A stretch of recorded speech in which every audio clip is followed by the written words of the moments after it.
గమింగ్ news. వెదురు మరియు ఓక్ చెట్టు.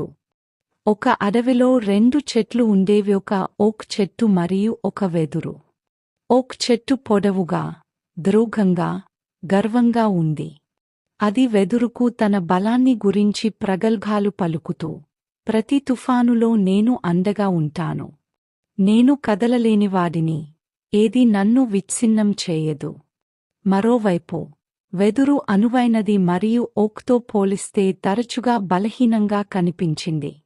నేను మీ అంత ఎత్తుగా లేదా బలంగా లేకపోవచ్చు, కాని నాకు జీవించడానికి నా స్వంత మార్గం ఉంది అని వెదురు వినయంగా చెప్పింది. ఒకరోజు పెద్ద తుఫాను వచ్చింది. గాలి తీవ్రంగా వీచింది. వర్షం ఎడతెరిపి లేకుండా కురిసింది. వెదురు గాలికి వంగపోతుండగా ఓక్ చెట్టు ఒత్తిడిలో వంగడానికి నిరాకరించింది. తుఫాను ఉధృతంగా ప్రవహించడంతో ఓక్ చెట్టు కదలలేక తుఫాను యొక్క పూర్తి శక్తితో చివరకు నేలకూలింది మరియు పడిపోయింది. అయితే వెదురు గాలికి వంగి, ఊగుతూ తుఫాను దాటినప్పుడు నిలబడి ఉంది. తుఫాను తగ్గిన తర్వాత వెదురు మళ్లీ ఎత్తుగా ఉంది. ఓక్ నేలపై పడింది.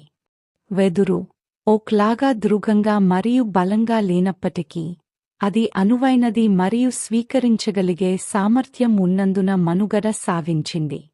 ఈ కథ నుండి పాఠం ఏమిటంటే బలం అనేది ఎల్లప్పుడూ దృఢంగా లేదా లొంగకుండా ఉండటమే కాదు, కొన్నిసార్లు సవాళ్లను ఎదుర్కొనేటప్పుడు వంగి, స్వీకరించే మరియు స్థితిస్థాపకంగా ఉండగల సామర్థ్యంలో నిజమైన బలం ఉంటుంది.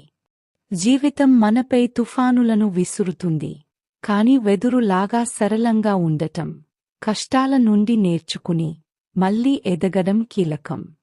ఈ కథ మీకు స్ఫూర్తినిస్తుందని ఆశిస్తున్నాను. మీరు మరింత వినాలనుకుంటే నాకు తెలియజేయండి.